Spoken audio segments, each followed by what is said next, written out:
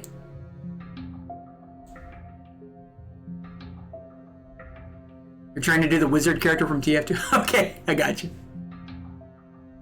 Alright, so now our stats are spent. And again, do look at your character and go one way or the other. There are other ways of making your character, such as the templates, where like say, okay, I'm making a tech character, and then they say roll a dice, and then it will give you a selection of stats. And then you can look at those stats, and based on those stats, you can sort of come up with a character. It's like, oh, well, this character has a very low int, but a really high tech. So they're very hands-on. They're very trade school. You know, they don't care much about book learning, but by God, you get them underneath the carburetor, they gonna get it done.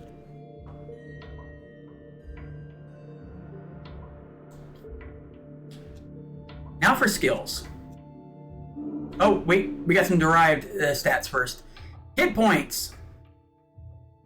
We know after she gets the chrome, she's gonna have a body of 12. And she's got a will of 8. That gives her 60 HP.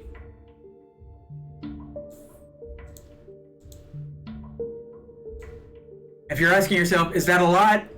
It is. It's a hefty chunk of HP, at least for this game. 60 out of 60. Because remember, if somebody stabs you with a small knife, that's a D6 of damage. If someone stabs you with a bigger knife, it's 2d6. If someone hits you with a sword, that's 3d6. And if somebody hits you with someone hits you with a two-hander, that's 4 6-sided dice. Now, not taking crits into account, 4 times 6, 24. So somebody could get the best possible roll and just slash you the absolute butt from nips to tip with a two-handed sword. Do you 24 points of damage, and you're still not halfway done with your hit points. That is a decent amount of hit points. Now we have this state called seriously wounded. That's when you're at half hit points or less.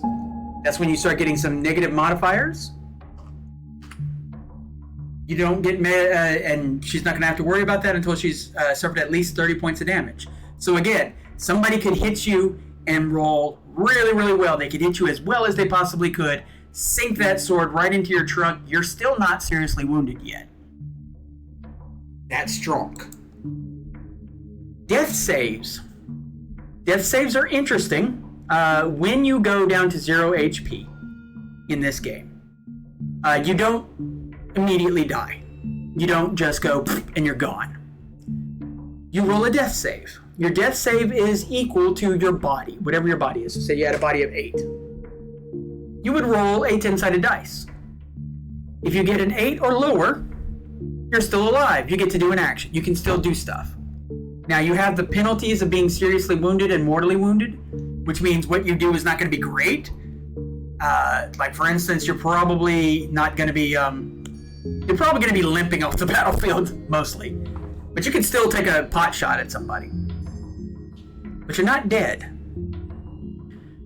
However, the next time you have to make a death save, take any sort of damage, anything else happens to you that causes you harm, you have to make another death save, except now you have a penalty. So it goes down from 8 to a 7. So if you roll a 7 or below, you're still fine. You can keep on crawling. You can keep on shooting. Hope that med tech gets to you. For the love of God, where is she? But if you roll an 8, you're dead. There's no magic. There's no resurrection. I don't care if you have 500 gold piece diamond. You are not coming back. This is the really real world. There ain't no coming back. Not in Cyberpunk. So be aware. But we don't have to worry too much because our body's going to be a 12. Look at that. So our first death save As long as we don't roll a 10, because if you roll a 10, it's an automatic failure. As long as we don't roll a 10, we're fine. And then when I have -1, I'll be at 11. So as long as I don't run a 10, I'm fine.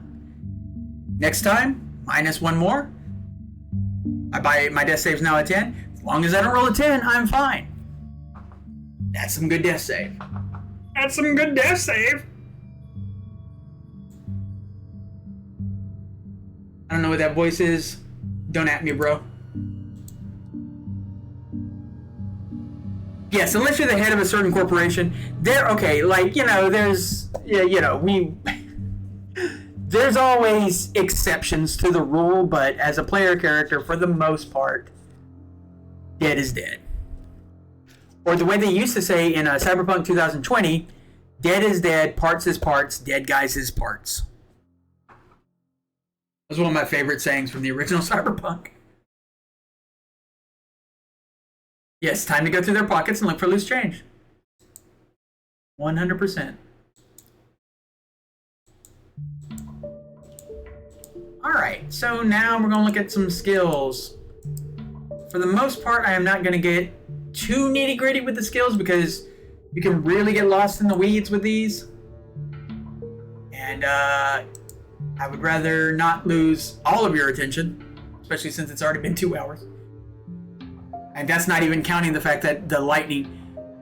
Culture Nerd, you were not there. The lightning came and took away a good 10 minutes of really good talk by me.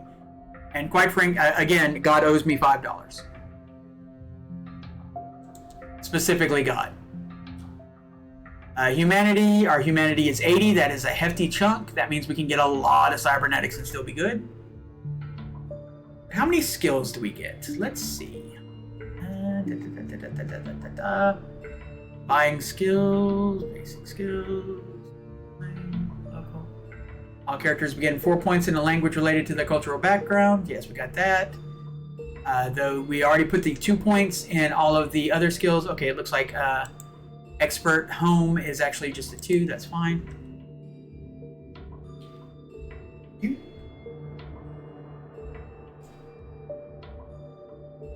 And yes, I am having to go back over this sort of thing because, it's always good to remind yourself. Okay, we are in the complete package. Okay, so first thing to know, in the complete package method, 4 things should be kept in mind. No skill can be higher than 6. The following skills, those are those bolded skills, must be at least level 2. Now that's telling you that you do have to spend the points to get them to level 2. You're not given them at level 2. Those skills are athletics, brawling, concentration, conversation, education, evasion, first aid, human perception, street slang, local expert, perception, persuasion, and stealth. The next thing to keep in mind, skills marked in the master skill list with a ×2 cost 2 skill points to increase their level by 1. All other skills cost 1 skill point to increase the level by 1. So if you look at the skill sheet, right over here, and as I've said, I want to be a good martial artist. Let's look at martial artist real quick. What is that right there? Wait, I'm in heavy weapon. Where is it? There it is. Martial arts. Let's look at that. That says ×2. That means for every point of martial arts I want, I'm going to have to spend 2 skill points.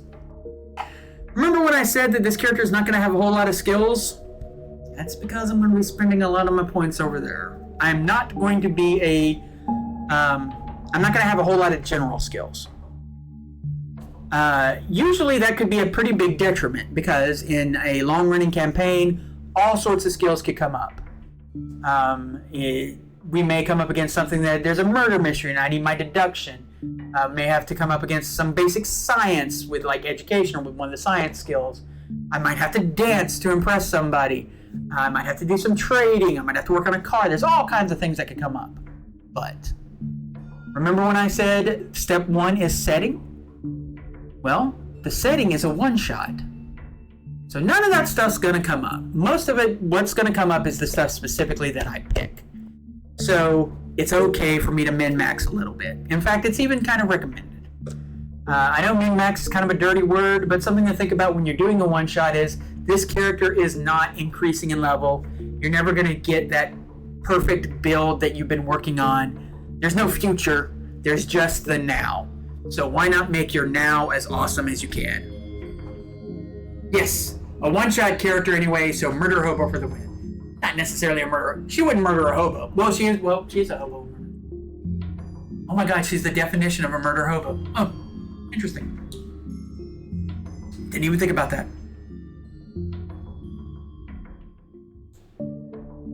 So, let's look and see how many skill points I get. Don't forget the 4 level languages. You get free based on your culture. We already got that, which is English. So, I guess I can write a decent paper. Let's see. Jay decides. Okay, so you get 86 skill points to start with. However, remember that a lot of those points have already been spent. They've been spent getting athletics to 2, brawling to 2, concentration to 2, conversation to 2, and so on. So the actual number of points you actually have to play with is 60. You have 60 points to play with. Keep that in mind. Now, there's a couple of things that you can think about. If you want to be super hyper-focused, a very easy way to make your character is to pick your 10 favorite skills and make them 6. Done and done. And then, you can go, I do want a couple of points over here, and then you can move to the side. That's what I'll do a lot of times when I'm making a character, especially a character that is so hyper-focused as this character is.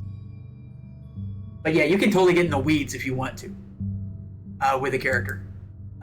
So, just a real quick overview. Concentration, the main thing that concentration will come up, a lot of times GM will ask for a concentration roll to remember something. Or to keep your mind focused on something while, to be focusing, okay, I'm working on this, I have to finish this puzzle to get out of this trap, but while that's happening, the room is filling up with gas. So I'm going to have to roll concentration to keep from freaking out. We got conceal reveal object. This is if you want to hide your gun from people or hide something on your person, or if you're patting someone down and you want to see where their gun is. A lot of times also GMs will use this as a sort of like an investigation check. Like you roll perception if you're like just looking through their stuff, but if you really want to find out that, looks like their cyber leg actually has a special compartment over here, and if I press their calf, it opens up, and oh, look at that gun, it's mine. You want a good conceal reveal. Lip reading is exactly what it sounds like. Perception, super important. That's how you know that there's threats coming. And that's how this game punishes you for having a low int. Tracking is exactly what it sounds like. That's, are you a ranger? Are you a ranger?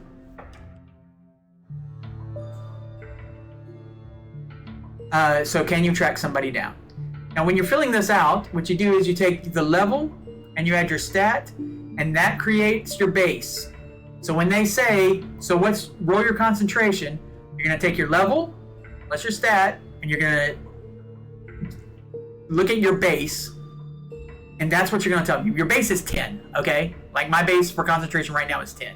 2 plus 8 is 10. So I have a 10, and I roll a 10-sided die. 10 plus 10.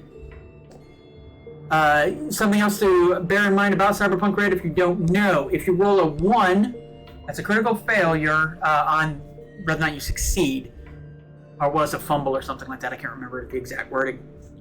And what that means is you get to keep that 1. So if I rolled a 1 on a concentration check, I'd have an 11. But then I have to roll a 10-sided dice again, and whatever number I got on that second 10-sided die is subtracted from the roll. So if I rolled a 1, and then I rolled a 6, 11 minus 6 is a 5. So even something that you are so good at that you should be able to hit a target number every single time, you can still fail if you roll a 1. It's not an auto fail. You might be good enough and roll well enough that you still succeeded, but you can technically fail at anything. And then there's the opposite. If you roll a 10 on a 10-sided die, then you get to roll a 10-sided die again, and you get to add it. So if I was rolling concentration, I have a 10. I rolled a 10. That's 20. I roll another 10-sided dice. I get a 6. Hey, I got a concentration of 26. So just because you can't make a roll, it seems impossible, give it a shot. Add some luck. Maybe you'll get it. Who knows?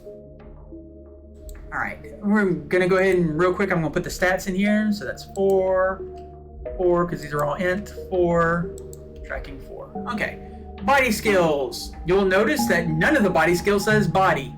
I mentioned this before because it just doesn't come up. So athletics. Got my chunky dex. Athletics is for climbing and jumping. It's also for throwing things. So if you want to be good at throwing grenades, or say a certain tracking boomerang that will go slice someone's head off, particularly a boa constrictor, and then come back to your hand, you want to go to athletics. Contortionist. How good are you at squeezing into objects? If you want to pull, your John McClane, if you want to go through the vents, you're going to want to that's your contortionist. Dance. I don't have to tell you what dance is all about. Endurance. This is your ability to basically withstand fatigue. It is also your ability to withstand like bad weather and so on. It's pretty much is what it is. It's your basic concentration check that isn't combat related. Resist torture drugs. This is an interesting one. Resist torture drugs. There are a lot of things in this game that will torture you or are a form of drugs, like poison, biotoxins, certain flashing lights, emotional trauma, and so on will be off of your resist torture drugs. You can get cybernetics that will enhance your resist to, like, say, drugs like poison and stuff like that. But if, like, the torture is something mental, as often happens in my games because I'm I'm a cruel DM, you won't get to add that bonus. The other thing that's important about drugs is if you're going to make drugs like something that your character does, you have to roll, after the drugs have worn off, you have to roll versus a target number to not get addicted to them. Getting addicted to a particular drug, no matter what the drug is always bad. So either don't take drugs or have a really good resist torture drugs. In Copperhead's case, she has a really good resist torture drugs. She also carries a rapid detox because she cheats. Stealth. Stealth is off dex. I'm super sneaky. Control skills. I don't have to go over what these things are. You know what they are. Oh, yeah, 84. Yes, I have an 84 stealth. We're just going to slap a 4 in here. 4, 4, 4, and a 4. Right then and there. And I can tell you right now, I'm not putting any points in these, so I'm just going to go ahead and make the base. 4, she doesn't know how to drive. She doesn't know how to pilot an air vehicle. She's not a captain. And she has never seen a horse in her life. She'd love to, because quite frankly, they're probably good eating and probably better eating than whatever she's eating. Okay, accounting. Do you want to be an accountant? You want to be an accountant in Cyberpunk? It's more likely than you think, especially if you're an executive. You want to be able to find out if somebody's screwing you over. What about animal handling? What about bureaucracy? Or business? Like to be able to write essays? Criminology? Are you a detective? Cryptography?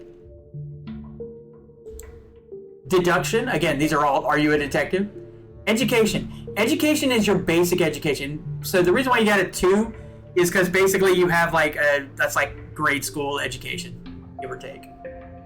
Gambling. I don't know why gambling is based on it, but I guess you're counting numbers. But I will tell you, most GMs I've played with use luck more than they use it when it comes to gambling. So just be aware. Street slang. English. Excuse me.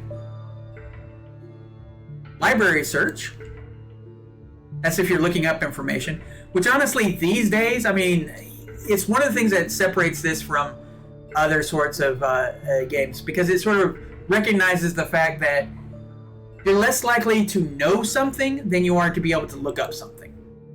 Hooray for computers. And science. And tactics.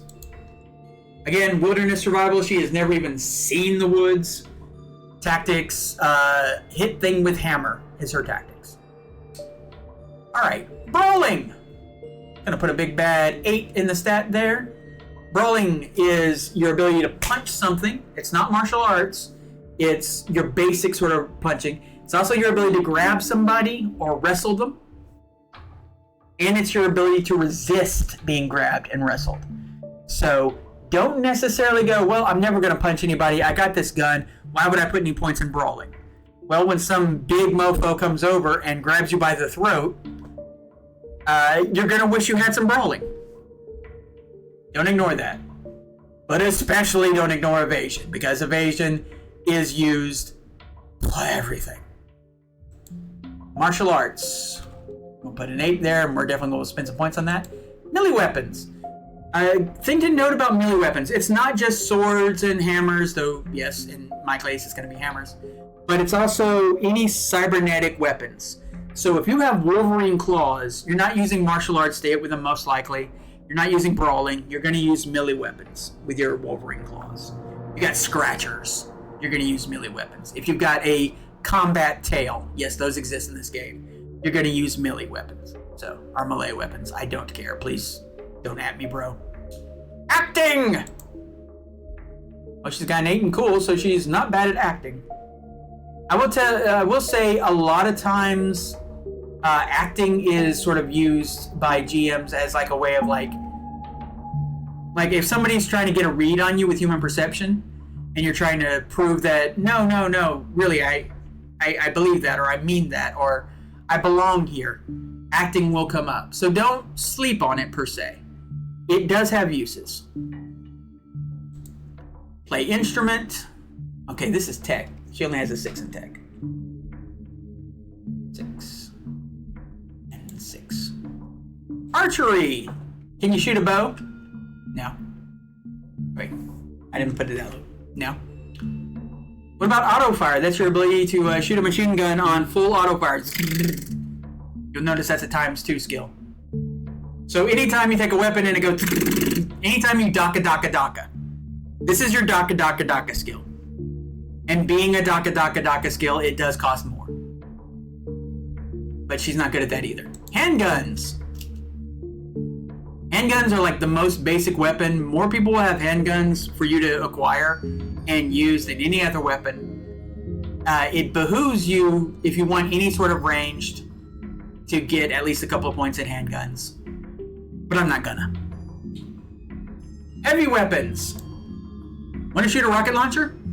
Now's your chance. Also, ×2. Shoulder arms. Now, shoulder arms is for your sniper rifles and so on.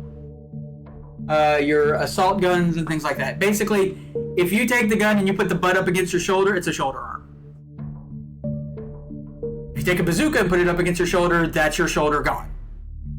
There's the difference. Okay, we got bribery. This is off cool, and we have a cool of 8. So even without any skills, she's decent at bribing people. Conversation is based on empathy. Right now, that's an 8. But as I get cybernetics, this is going to drop quickly. I'll tell you right now, the average edge runner, because they have cybernetics, or they just use empathy as a dump stat, will not be very good at conversation, and especially will not be very good at human perception. So if you're playing a fixer or somebody who is really good at reading people, having a high human perception is almost like a superpower in this world, because most people can't do it. Most people have too much chrome, not enough points invested in it. But if you're that one person who has a really high human perception, Ani-chan, there's all kinds of fun things you can do about that.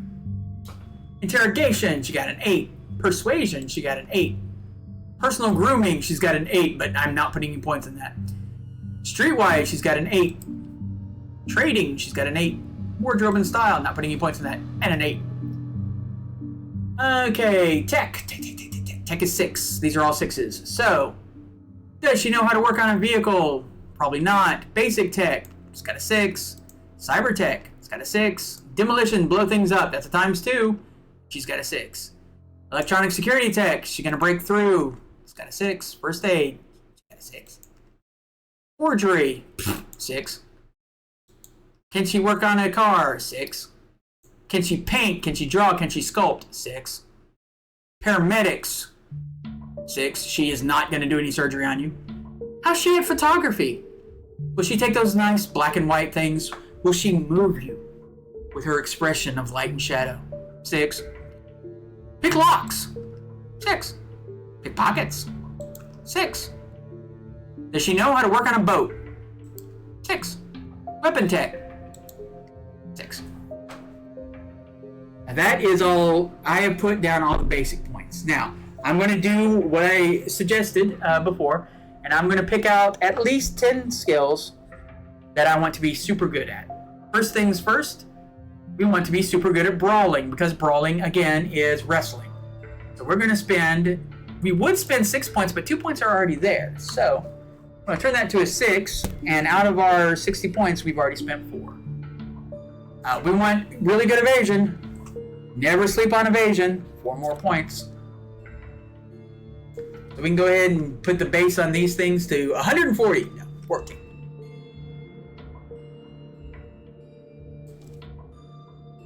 And 14. 1 second, real quick. I made a slight mistake when I set this up in that I can't see chat all the time. Fixer, rocker, media, and exec all benefit from a decent humanity skill. Yes. You want to make a character with a big green battle gloves. Hulk smash. I mean, go nuts. There are absolutely battle gloves in this game. And there are Hulk smashing kind of gloves. They're not necessarily green, but you got some paint, don't you? Alright, I'll just tell the tech. Yeah, can I get this in green? And they will say, yeah, sure, I don't see why not. Oh my god.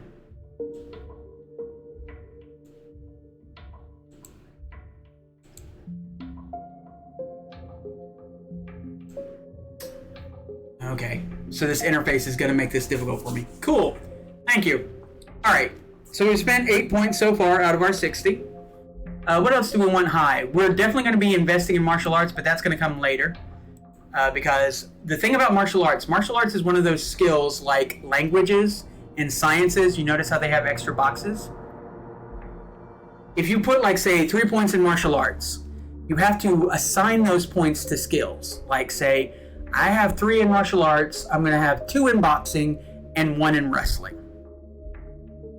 So if you want to be really, really good and say, okay, I got 6 in boxing and 6 in wrestling, that's going to cost you, you need to have at least 12 skill points, but it's a times 2, that's going to cost you 24 of your skill points. You're about to see a bun cry when it comes time to spend those points. But before then, melee weapon, because she bonks people with a hammer. That's 6 of my points right there. We have so far spent 14 out of the 60. How many points do we have left to spend? Come on, do the math. Do it quick. Do it quick. Too late. It's 46. Someone goes, oh, it's 56. And then I'm going to look at them and go, Anyway. Going back through all of these real quick. Now, I could put some points in perception. I'm not going to just yet unless I have some spare points. The reason why is because Solo's combat awareness, one of its basic abilities is it adds to perception. So technically my perception is not a 6 as it looks like, but technically, thanks to combat awareness, my perception is a 10 already. Athletics. This character, now, Copperhead has a really high athletics because she does a lot of jumping. She does a lot of throwing things and throwing people.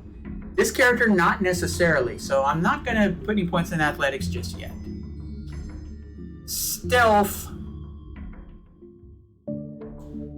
I really don't think so. I don't think she sneaks up on people. I think she just walks up with a hammer. But resist torture drugs, I do want to put a few points in, so we're going to put 4 points in that. This is mostly so if somebody sprays me with something, I get hit with that. Endurance, I don't think I'm going to deal with all that much. I don't think it's not going to come up in this game, quite frankly, so I'm going to cheat that. None of the. I'm not putting any points into any of these skills. You know, I'm not even gonna put a number by them. Quite frankly, she doesn't know any int skills at all. Acting. Do I want any points in acting? Acting has uses, especially when you're lying. But I don't think she's going to. And the same for all these range skills. She's not going to put a single point in any of these range skills. She does not know how to use a gun. She does not know how to use a bow. She does not know how to daka. She cannot hit you with a grenade. She has a hammer and she's sticking to it. So right now we're at 42. Bribery. I don't think she bribes. Conversation. I know she doesn't do a lot of conversation. Human perception. Nope. Interrogation?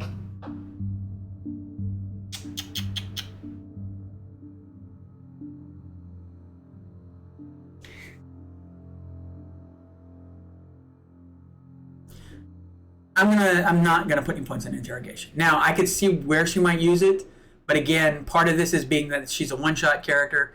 And the other part about interrogation is I don't think that she tries to trick somebody through interrogation. She doesn't do it through cool. She's just like she takes somebody, she puts their hand on a hard surface, she raises her hammer and says, "Where are the drugs?" The guy goes, "I'm not telling you," and then she smashes their hand to pieces. And then she puts their other hand and goes, "Where are the drugs?" It's like, "Well, what are you gonna do after you get all my hands? You got feet, don't you?" So yeah, I don't think she uses interrogation. I think she is interrogation. Persuasion, she's also no good at. Again, she's got that squeaky voice.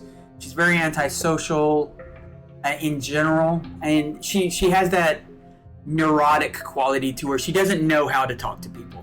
She's been a bozo for so long, and there's not a lot of conversation had in the bozo circles. So, same with personal grooming. Streetwise, however, she would have. I'm going to give her a nice 4 in that. A nice chunky 4. So, that one I will go ahead and do because that might actually come up in game. Trading. No, again, I think she just gets what she gets. Cybertech. Now this is interesting. Why would I put points in Cybertech? She's not a tech. She's not going to be building anything. Well, I'll tell you something about Cybertech. 1 second. I'm being rated. Dun dun dun dun dun dun dun dun dun dun dun dun dun dun dun. Hello, Ari and Quill and Barack. Quill and Coral Studios. Hello. It's a Barack array, Baraka Barrage. Yes, we are making our characters. We are at the skill points. And at this point, anyone who's watching me make this character has decided that I am min-maxing like a absolute horrible person. Horrible min-maxing all the way through. We have talked about the stages of creating a character, from the setting, from the table, from the mechanic, and now we are in the book. So if you are interested in making a Cyberpunk character and you want to see somebody go through it step by step by step, watch the VOD. And if you want to continue watching me make this character, continue watching. Let me give you a shout out there. Let me give you a shout out, Quill Coral Studios. This is Cyberpunk Red.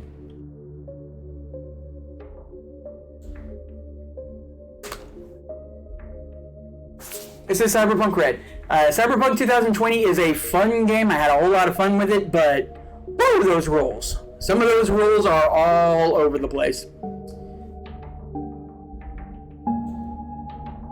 So this is Cyberpunk Red. For those of you who don't know, this happened in 2045. It's called the Time of the Red because during the war, Militech and Arasaka sort of scorched the skies with all of their various weapons, and every now and then it literally rains red. Basically, it's like toxic blood falling from the sky. Isn't that sweet? And the character we've made, in case you're curious, is an ex-bozo. She actually left the bozos. She's a goth kind of sad clown, like a tramp clown.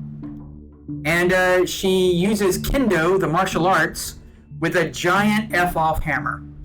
So basically, I got a Harley Quinn kind of character, except Harley Quinn gone goth. She went to Hot Topic and she picked everything black. Yes, goth Harley Quinn, 100%.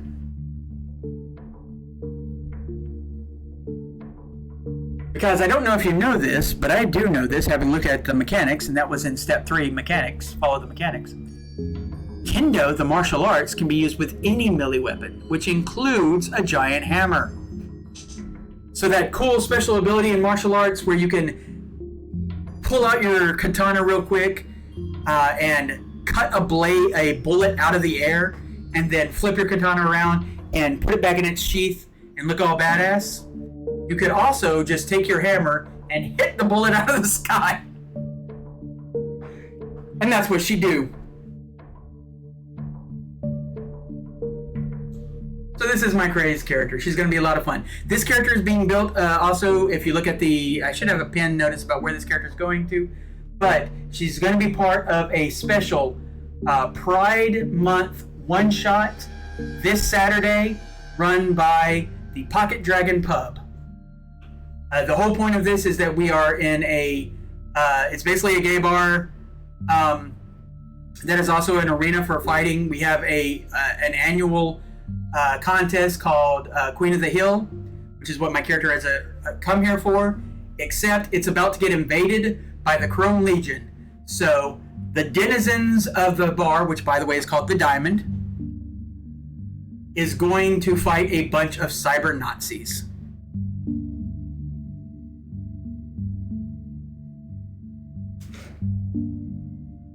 It is always, always, always equitable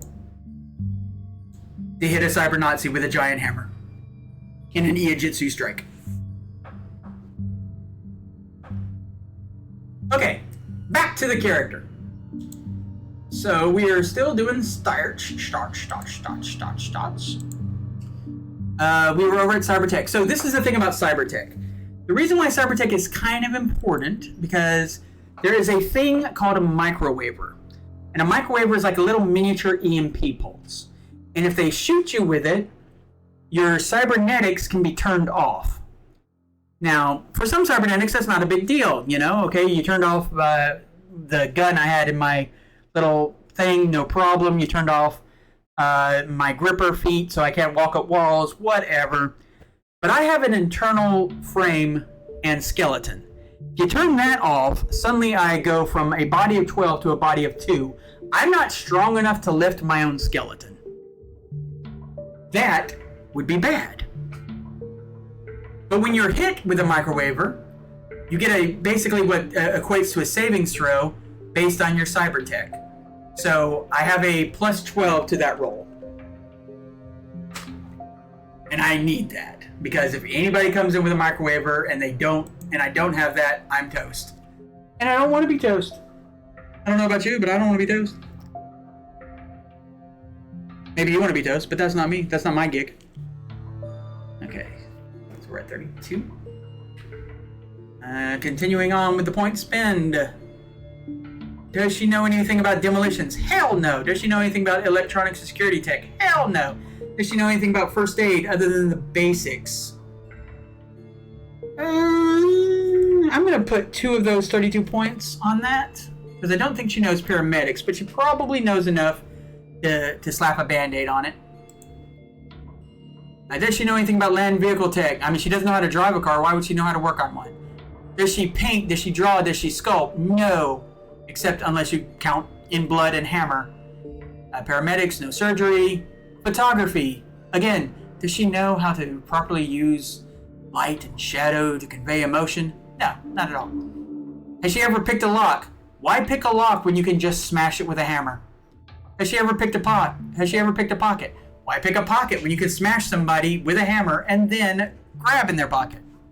Has she ever worked on a sea ship? No, she's not Usopp. Weapons tech. Has she ever worked on her own hammer? I'm going to say no. I'm going to say she has other people to do that for her.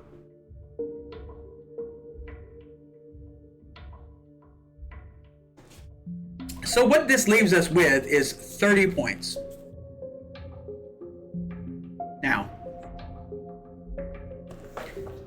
Unless we want to spend those points elsewhere, which I don't think necessarily. Well, you know what? Actually, I'm going to put 4 of those points in athletics because she might need to jump and so on and climb and all that good stuff. That might come up. No, I'm not. No. If I want her to jump, I'll get cyber legs. What am I thinking? Okay, so that means I have 30 points left over. Now we know the skills I want. I want martial arts. I want a bunch of martial arts. Martial arts are a ×2, so that 30 points is actually 15 points. So let's start spinning our martial arts. Let's pick our martial arts. First things first, Kendo. Kendo, she will have a rank 6 in that.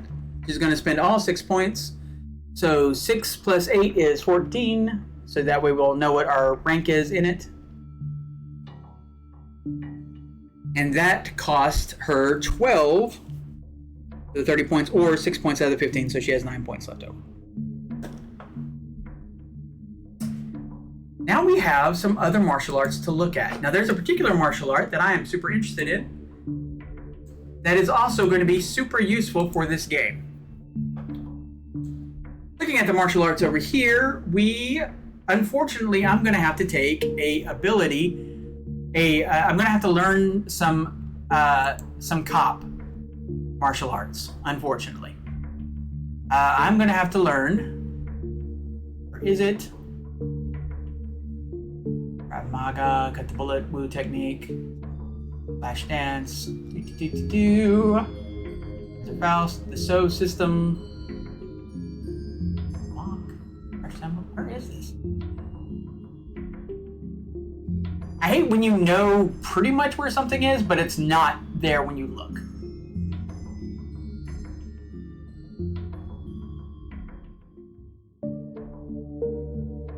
Krav Maga.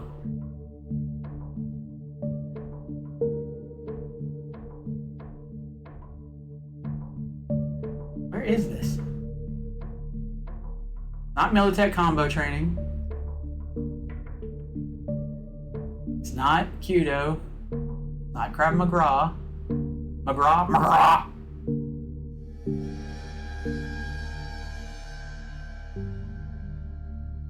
Okay, I am losing my mind here.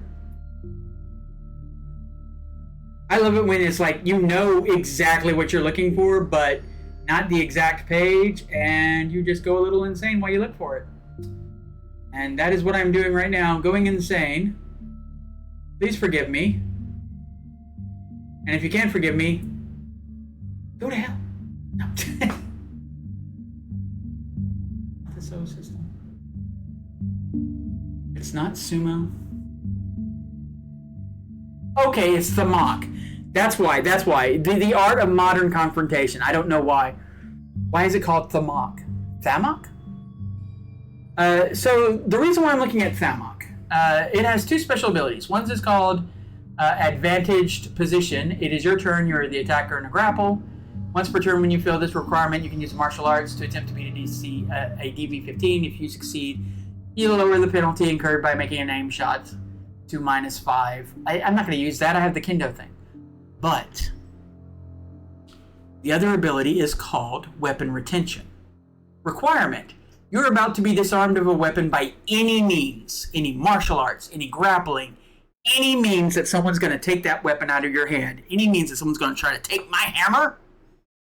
Whenever you fulfill this requirement, you can use the martial arts special move resolution to attempt to beat a DV-15. That means I need to get a 16 on the roll. If you succeed, your weapon is not removed from your hands. I am snagging this. You get some dinner, Quill and Coral, absolutely. Yes, and be nice to me. I've had a hard life. Okay. So we have to put points in Thamok, because if we don't put points in Thamok, someone is going to try and steal my hammer. And I don't want that to happen. It's my hammer, and I want it now.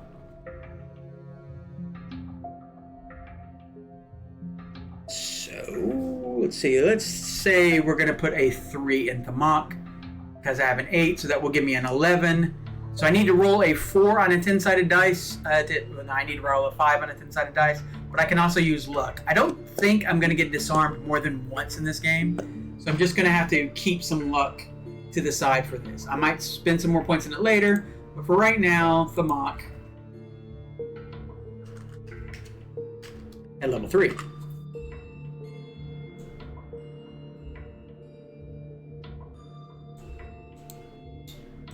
Okay. So what are the other possible dangers that she might get into? What are the other sort of things that might happen to this poor, hardly even a threat, ex-clown? I think, and I'm just sort of spitballing here, I think someone's going to try to grapple her. I think someone's going to try to wrestle her.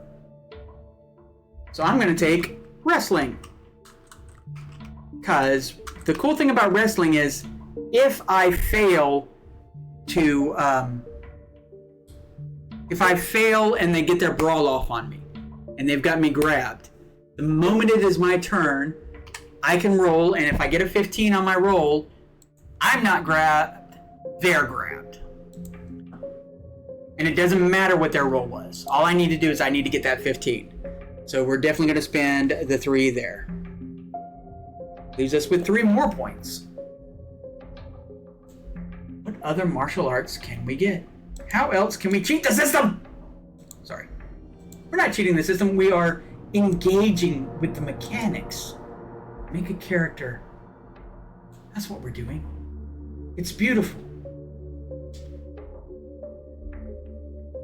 Okay, so the next thing we're going to get is something called Thrash Sambo. The reason why we're getting Thrash Sambo is because she is part of the of this little combat group that fights in the at the Diamond. Thrash Sambo gives you 2 abilities. One's called Grit. Requirement: you're about to suffer a critical injury. Whenever you fulfill this requirement, you can use a martial arts special move to attempt to beat a DV-15. If you succeed, you take no bonus damage from the critical injury, though you still suffer its effects. Now this is important because this is actually something I recently learned. The fight, wrestling a goth girl, they don't play fair. You know what? I would let her wrestle, you know. I mean, for the love of God, please wrestle me, goth girl. Please wrestle me. Yes, I'm about to get to that, culture nerd. So anyway, the thing that I discovered that I did not know about critical hits, because up to this point I'd always just been adding it to the damage, the extra 5 points and then rolling for the critical hit. But as it turns out, the 5 points of damage, extra damage that a critical hit does, hits through armor.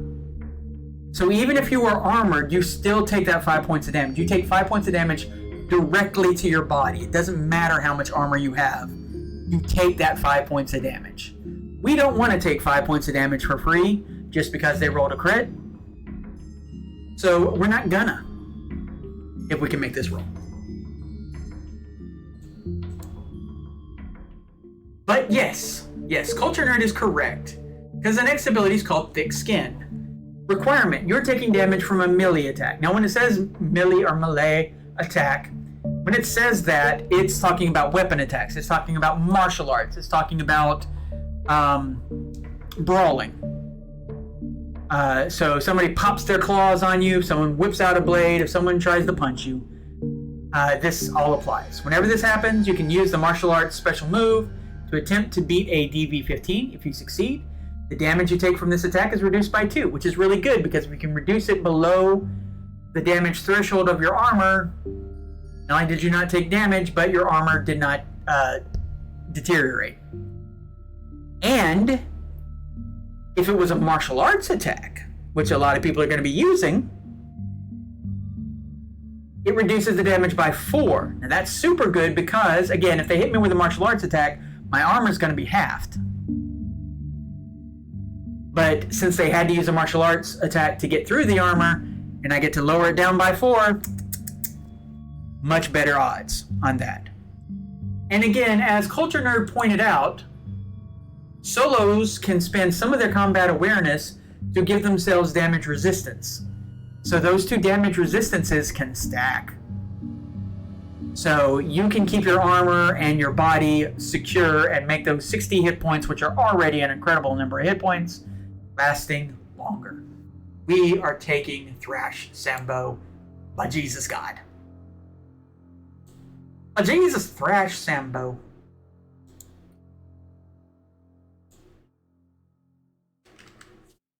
Hey. Page thing? I don't need you. Why would you be up there? Okay.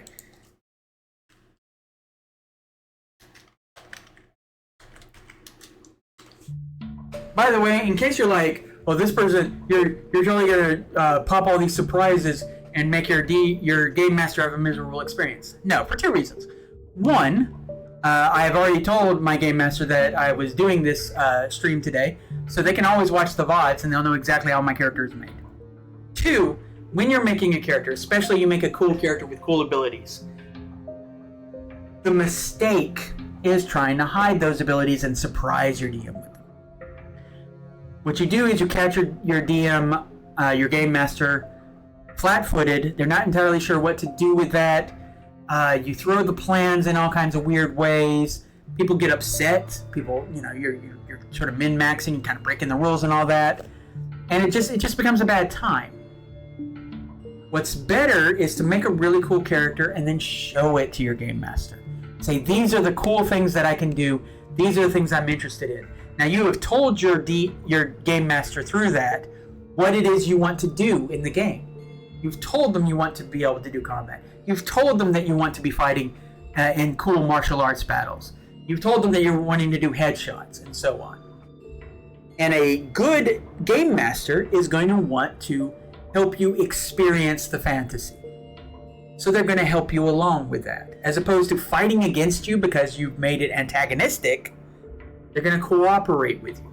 They're going to make moments and situations that you can capitalize on to show off your cool abilities. And then they will throw a couple of, a couple of wrenches in there, a couple of things to give you some extra challenge, which is cool. Because extra challenge, amps up that tension. What you don't want is to put your DM, your game master, I keep saying DM because I played D&D my whole life. You don't want your game master to be in a position where they feel like they have to negate your bonuses. Because at that point, you're in an antagonistic situation. You're not able to live out your fantasy. They're not able to do what it is that they want to do with their the flow of the combat and the conflict, and nobody's having fun. So if you make a super cool character, you make a super badass, you make a character that does things that the GM's going to say, "Woo! Can't believe you did that." Tell your DM, tell your GM, tell them about the character. Get them excited for your character. The more excited a GM is for your character, the more fun you're going to have, and the more fun they're going to have, because they don't have to guess how to engage you. They already know. That's a little tip from your forever DM, Cyberpunk Bunny. I love it when people make powerful characters and tell me about them. It's like, oh, okay, so you have a character who can fight completely normally blind. Then what I need to do is set up some sort of scenario where you're in a room where there aren't any windows or anything like that, and you'll have some point where you can turn out the lights, and you'll just be able to wail on all of these characters and so on. I can give you that fantasy, I can give you that moment, and you'll have a cool moment to talk about. Now, I'm not going to tell you that that's going to be up, because I do want to surprise you, but I need to be able to plan.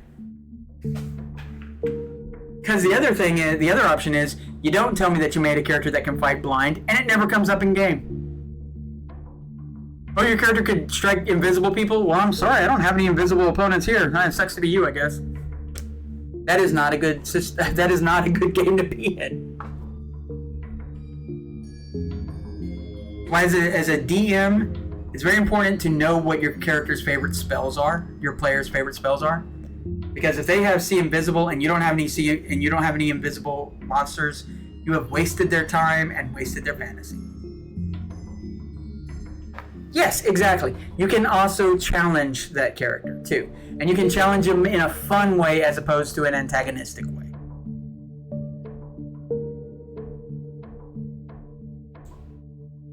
I don't know if you know this, I have some very, very firm opinions on GMing. Anyway, so we have spent all of that. Now, we also have 300 XP. We're going to go ahead, since we're doing skills anyway, we're going to go ahead and spend some of those points to increase some of these skills. Now, to increase a martial arts skill, it's times 20. I could spend it on just making myself a solo 5, and that's not a bad use of those points. But I'd rather be able to hit those DV points. So I need 120 XP for everyone that I move to 4. That's 1 and 2. So 2 of these need to go up to 4. So we're going to go ahead and spend 120 of these points. 240 of these points. And we're going to take Thamok up to 4 because we don't want to lose our weapon. And we're going to take Thrash Sambo up to 4 to give us a better chance of hitting those numbers.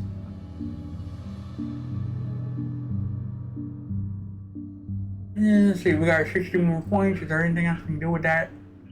Not really. Maybe get another point on that. Well, that's something I'll do on my own. Okay. So now we've got the character built as far as skills. At this point, we want to buy our starting equipment. Let's do a quick little thing on that. As I've had players make characters before, and this was one of the things is like, how do I know how much money I have? How do I know where I can get this and that? I'm about to feed you, baby birds. I'm about to tell you. Fitted for the future. It's the next little page. And they show you, here are these melee weapons you can get, and here's these guns you can get. Here's this armor, and this is all you can do, and this is how much they cost. But first things first, you need to know how much money. But what about these? What about this extra gear? Yeah, well, how much money? What about this Cyberpunk stuff? Do you want any of this fashion? Yeah, but how much money? So here we go to that. What page is this on? How to get your stuff. Weapons, armor, gear, outfits, and cyberware for the complete package. You get, at starting, 2,550 Eurobucks to buy any weapons, armor, gear, or cyberware you want. Just hit the list and start shopping. You can also, if you want to, sell your soul to a corporation or a group and get some extra points that way. I think it's like 2,000 or 1,000. I will tell you this. 2 things about that. One, if you do that, they recommend all players do it at the same time. Because otherwise you got one player who may be working for a corporation, the other players are not working for that corporation, and you're told to kill them. And because you got an extra 1,500 when you made your character, and you're under contract, you either kill your friends or the bomb inside your head blows up. So either you want to do this with your table, which my table isn't here, so I can't do that. Or, what was the other thing? Or just don't. Honestly, it's not worth it for the 1,500. You will get money as you do missions and so on. So, unless it's part of the game itself, unless it's like built in to the game, I wouldn't suggest it. 1,500, it's not even worth it. Especially since we know that this character is an advanced character and is starting off with a free 5,000. 3,000. Well, first things first, I gotta buy my cybernetics. Once I have my cybernetics and my hammer, then I'll know how much spare cash I've got. Okay, so let's look at the hammer real quick. The Hello Cutie Hyper Hammer is 1,000 eddies.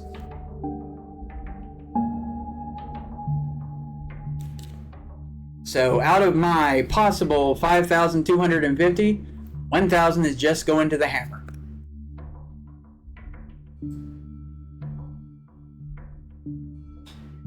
We want armor, because without armor, you're going to die. So, I will tell you just in general, this is just something I've noticed from playing these games. Almost everyone buys the same armor, and it's light armor jack, because that is the one that has the most amount of stopping power you can get without any penalties. It's also relatively cheap at only 100 eddies.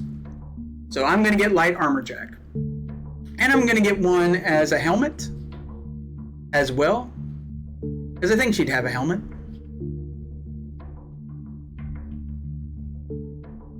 Of some sort. Now, depending on your GM, they may be, oh, it's got to be a helmet, it's got to be a tactical helmet.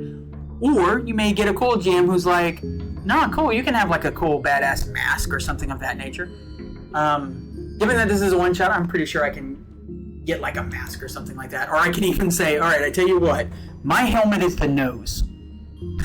I'm going to spend the 100 eddies here, but I want you to know it is functioning as light armor.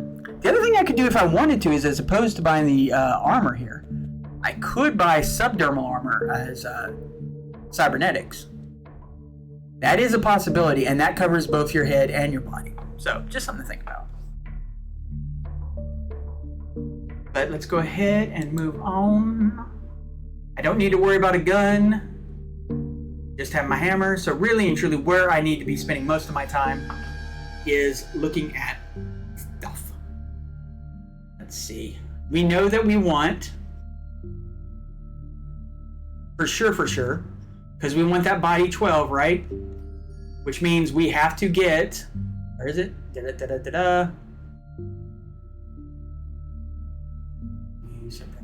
Ooh, that's 1,000. Yeah. Where is this?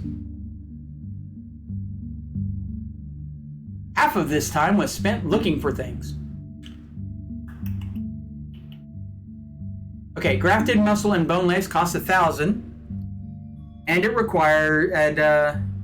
it costs you 14 humanity. So we've already spent at least 2,000. Now guess how much the internal frame costs? That's right, the basic internal frame. There are actually 3 levels of internal frame. There's Sigma, Beta, and Omega. Sigma gives you a body of 12.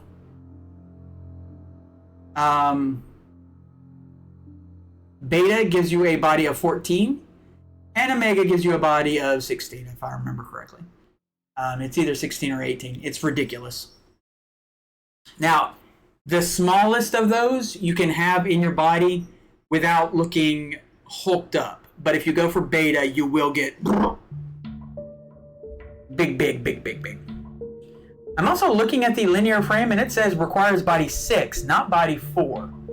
So even though I did do the trick with the grafted muscles, I'm going to actually have to take 2 of my stat points away and put them into body. Well, that's a bummer. Where am I going to take these 2 points from? I'm taking it from luck.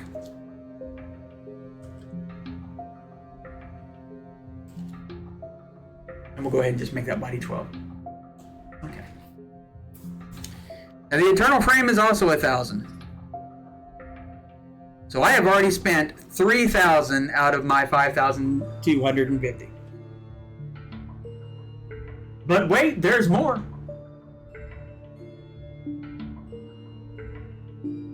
Yeah, heavy subdermal is fun if you have the body not to get the natives, for sure.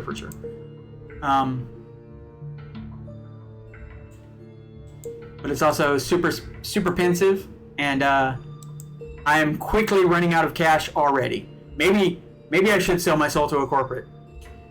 I'm not gonna. But you can see how, if you're making a character, you can see how easy it is to start thinking, it's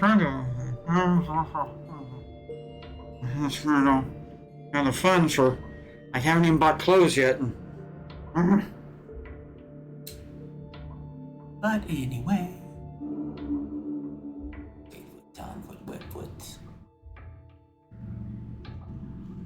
Okay. I'm going to go once again to the DLC that was offered for free new weapons and gear from Artillerism, because they have something specific relatively recently that I want. Where is it? Is it in 12 Days of Cybermus? Let's see.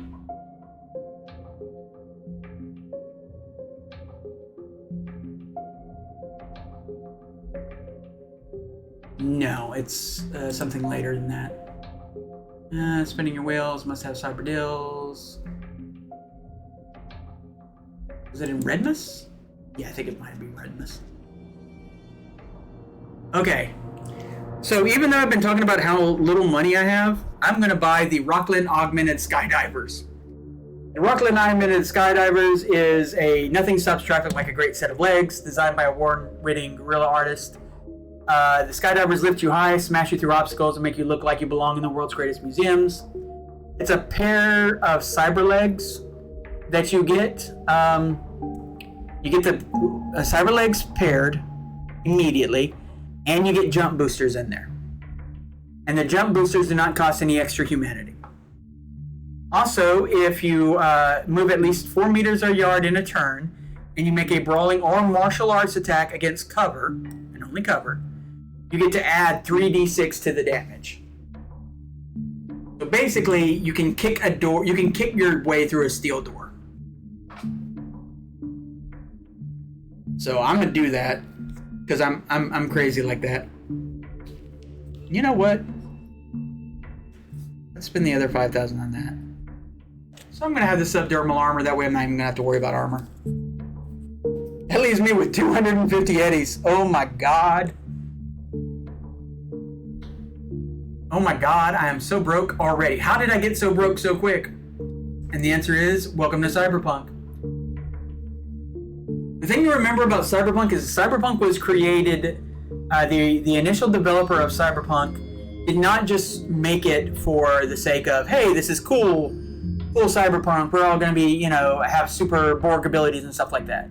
It's actually commentary on late stage capitalism and gross corporate oversight. So much in the same way that Monopoly is a commentary against capitalism, so is Cyberpunk. So basically you have all the horrors of late stage capitalism, but you do get cool special, abilities. 6 on one hand, half a dozen on the other.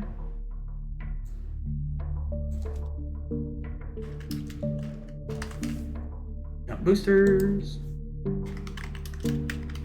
Boosters. Internal cyberware. We're gonna put. That's a Borgware. Internal cyberware is going to be muscle and bone graft. Eye muscle. Muscle and bone. That's good enough. Borgware. We're gonna put internal frame. It's Sigma? Yeah, it's Sigma. And we are going to go ahead, again, partially because this is a one-shot. Usually I wouldn't do this, but because it's a one-shot, I feel comfortable enough to go ahead and just buy the armor. Yeah, I'm pretty much going to have enough for an agent and some clothes when this goes. So...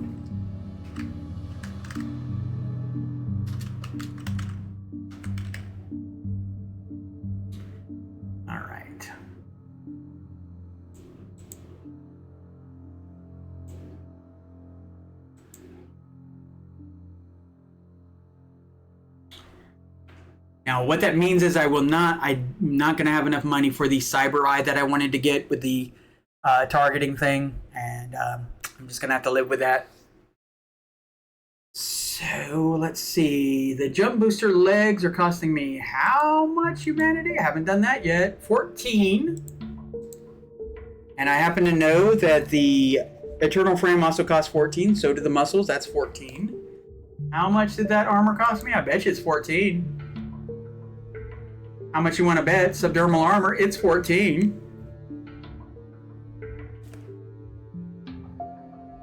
What else did I get? I think that's it. Yeah, and then I got the hammer. 14, 14, 14. So 3 times 14.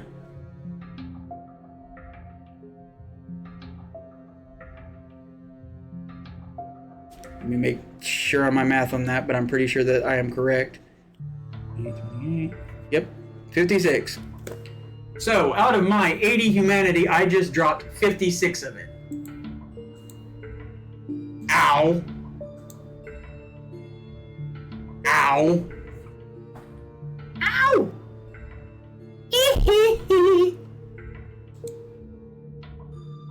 I'm on some cereals for lips. Pay me no mind. I may be a little bit not whole here. So, what is 80 minus 56? That's 4, that's 7, that's 24. My humanity is 24. I have enough humanity that I'm not cyber psycho, but I probably register as very off to people. And I probably have difficulty conversing with people too. It's a 2 there, and a 2 there. My human perception, as I told you, human perception tends to be dog crap for most characters in this game. And a 4. Yep. 3. Let's see. Is 60. 20? Yes. Okay. I'm going to go ahead and raise my perception up to 3. That's not just the worst in the world. And I'm going to do that with my 70 XP. I have spent my 60 XP. I have spent my 300 eds.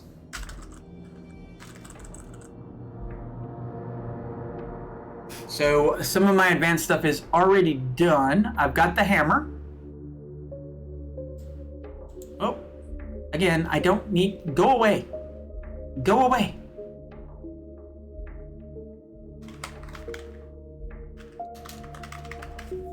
And the damage on that thing is 5d6. Rate of fire is 1. And the notes on that one is no half SP.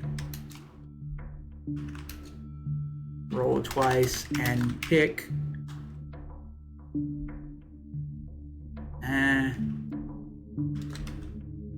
Crit. Roll times 2. Pick 1. Okay. There we go. There we go. My armor, my SP is 11 and 11. I have 250, and yeah, like 100 of that's going to be spent on an agent. Just so you know, an agent is basically a smartphone in this world. They do have an AI. It's not a super advanced AI, and it's not the scary AIs that NetWatch doesn't like you to have. It's just a basic AI that does adapt to you, though. So it will, like, you know, it's got an idea of what your style is. It will tell you, you know, it's going to be raining. You might want to put that coat on that I told you to buy that you never bought. It could be snarky. Okay, and yeah, smog mask. Now, there's something else that you have a bunch of points for, which I'm not going to have you sit through, because this, I mean, again, this is one of those cases where I could go way into the weeds with. But you get a certain amount of points very specifically for fashion. And you can use it to buy, like, cool skin, chem skin that has different colors to it. You can get, like, lights in your hair. You can get tattoos that do neon, you know, like a neon tiger on your back or something like that. You can get a biomonitor, which is actually really cool because it will tell you, you know, basic things about your health and so on. But more importantly, if you have a med tech in your crew, you can hook your biomonitor to report directly to their agent. That way they'll know, oh crap, my friend isn't here, but according to this, they're dead.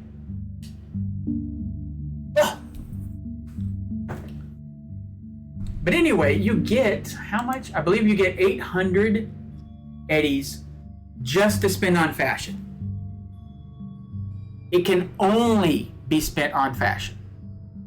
And any of that money, any of that 800 eddies you don't use, goes away. So it's use it or lose it. So that's where you can get like the clothes. I can do that for like the bag chick and all that stuff. And I can get I'll probably get a bio monitor and a few other just little bits and pieces. That's probably where I'll excuse the cyber nose. Well, not the cyber nose, but the glowy nose. Now, we're gonna do a little something, and I need you not to tell anybody, specifically my GM, who isn't here, but will be able to watch this, so it's not like I'm actually doing a secret. Because there is one other thing I can do to make some money real quick. I have a month of downtime. Culture Nerd, do you know what I'm about to do? With that downtime?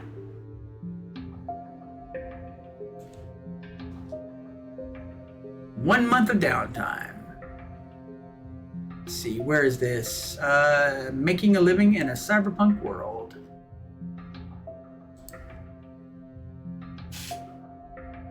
Culture Nerd hasn't said it yet, but I'm sure what they're thinking is, you about to hustle to get some money. And the answer is yes, I am about to hustle to get some money. Just a little bit of extra cash, hoping that maybe I can get enough to get that cyber eye I want. Even though I know my humanity is in a bad spot. Maybe I should spend that money. Maybe I should, if I get enough money, maybe I should get some therapy. So there's a chart in here for a hustle. It's something you do for a full week, and it gives you a very small amount of cash. But I have 4 weeks I can do this in, and I might get lucky. Unfortunately, solos do not get paid very well, at least at the beginning, because you're basically meat. All right, so the first week of hustling, what happened? I did some bodyguard work with a high-end client. That's nice. That's 200 eddies. What else? One more time, dice roller. Got a 4, I think that's the bad one. Nope, hired out as a muscle to a fixer, corporate, or gang. And that got me 100 eddies, so that's 300 eddies total. Let's roll again. I have 2 more rolls to go. 3, is 3 the bad one? No.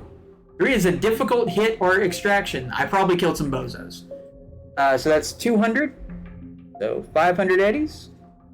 And then finally, because that's not enough for therapy, so I'm not even going to deal with that.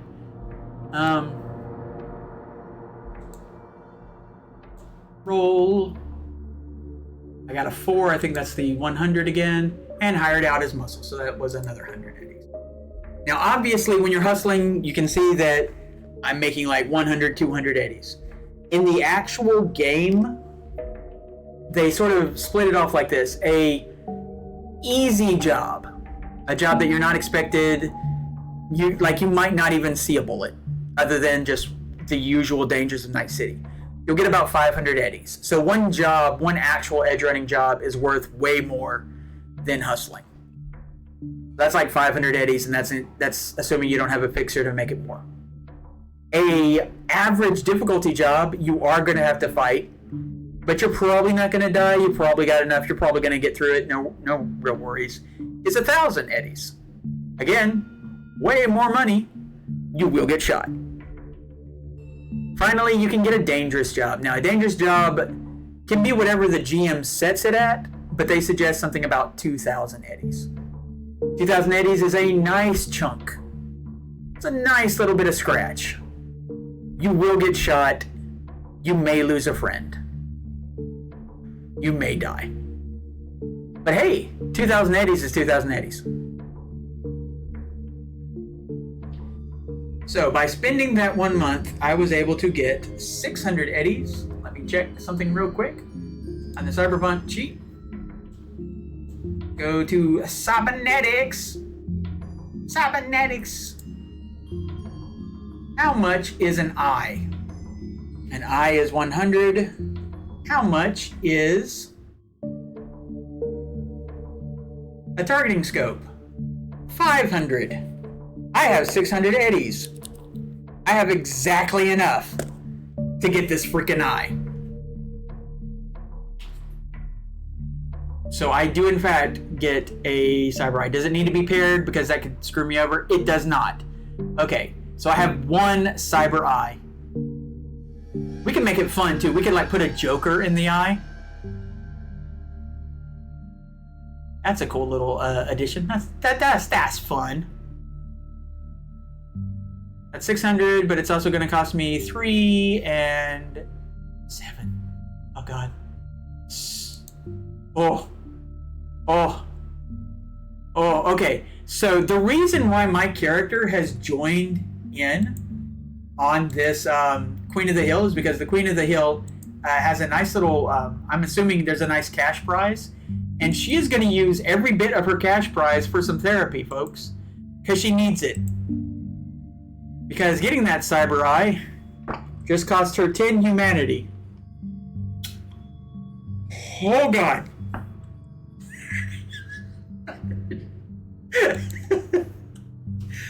Ooh, this is going to be a unique character. This is going to be a interesting character. This is going to be a character I would not stand near to or beside on the bus. If it wasn't, okay, I will tell you right now, if it wasn't a one-shot, no, I'm not a cyber psycho yet. You don't hit like full cyber psycho. Well, first of all, you don't hit full cyber psycho until 0. I have hit a low enough though, where I do have a few dissociative traits.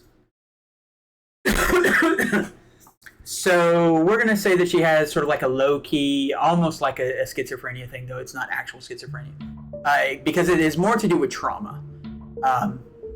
And actually I have family members who are dealing with schizophrenia, and I wouldn't want to play with that as a thing, you know. So every now and then she sees bozos when they're not there, especially in the dark. So anything that reminds her of bozos, balloons, popcorn, loud boinging noises, and so on, will not necessarily, like, she's not going to snap, but it will set her off. She will be very tense. She will get very huffy. And depending on the situation, she may break whatever it is that, like, if she's near a popcorn machine and she did not know and she hears the popcorn popping, she is very likely to hit it with her hammer. And so on. So yeah, that's I will say that is one of the reasons why she is here. She's been having trouble getting gigs because she's getting more and more twitchy. Probably her last gig, while she got paid, she probably took a swing at someone she wasn't supposed to because, you know, they came in and they were, PTSD. Yeah, PTSD for sure. She probably took a swing at someone who just came in just laughing. You know, they just came in, they had just seen something really, really funny. They said, have you seen this? Oh, Jesus! And probably took out a pillar as she like swung her hammer right at the dude's head. So basically funds are drying up because she has been blackballed by a few fixers around because she, again, loose cannon. So her plan is to win the Queen of the Hill combat, the Queen of the Hill tournament, take the prize money, and spend it all on therapy. Because she cannot keep doing this. She cannot keep seeing clowns everywhere. And she's really afraid that she is going to hurt somebody that shouldn't be hurt. Yes, she's a goth clown getting blackballed. Yes, 100%. And she's super afraid that she's going to hurt someone, you know, innocent or something like that. I don't know if you've ever seen the first Halloween movie, but that little kid comes in with that mask. Ooh. Michael Myers won't know what hit him. Anyway. But that is the character. We have a character. We have a character's personality. We have a character's look. We have a character's skills spent. We have a character's stats. We know where she is in terms of personality. We know where she comes from. We know things that she's missing, things that she cherishes. We know why she's here at this particular event and what it is that she is looking and hoping to acquire from it. And while she is looking for the money, maybe what she's really looking for is a friend. Someone that she can actually trust, because she has been alone far too long. So we will see how that goes. Very cool. I want to thank everybody for showing up. I did mention possibly getting on Hero Forge and actually doing the artwork for this character, but this stream has already gone on for 3 hours. Yeah, that's pretty much enough of that. I hope that you had fun. I hope there was some instructional quality to it. Cyber Eye, targeting. Actually, I don't need to do Cyber Eye, I just need targeting because I just marked the X off. There we go. Yeah. And I especially hope that come, let me see, because I actually have the date.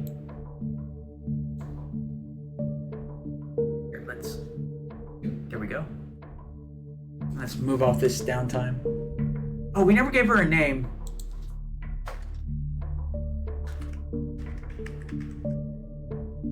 Cookie? I'm gonna go with Cookie for right now.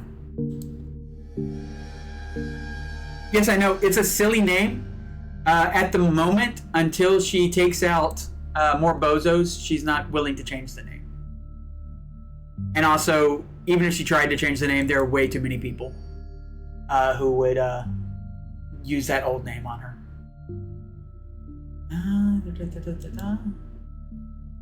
One second. And I had a thought and I lost it. And it's your fault. Your fault, Culture Nerd. You owe me $5. But yeah, had a whole lot of fun. I hope that this was educational. I hope that you will enjoy this character. And, okay, that's what I was looking for. I'm going to tell you when this game is going to be played. So if you're interested in watching this character that you watched develop, if you're interested in actually watching her do her thing, make sure we got the time and all that. It will be Saturday, June 21st. It will start at 8 p.m. CST. The name of the game is Diamonds Forever. It will be, the producer is Graphical Ronin, using Cyberpunk Red as the system. This will be part of the, and you should be able to look up there and see it, but it is part of the Pocket Dragon hub. Go ahead and give them a shout out so you can see that.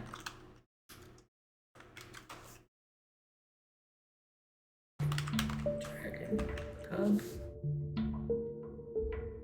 Pocket Dragon Pub? Okay.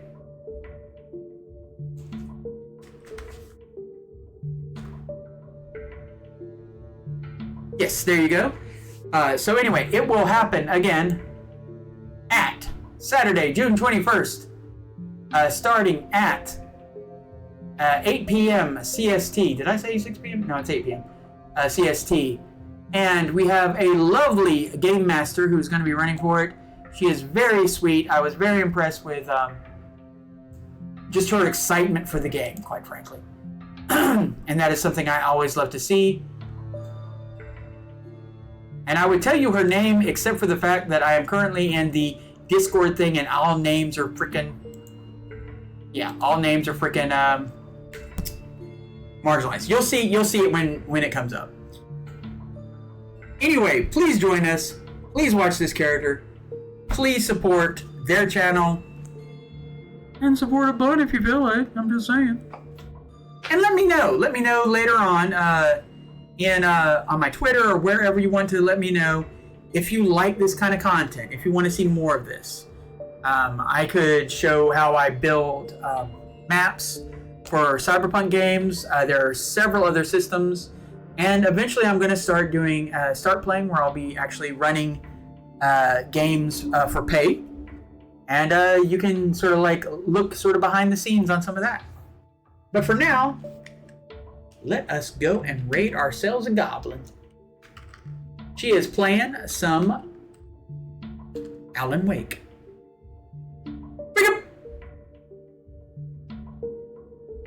Thank you for joining me, and goodbye.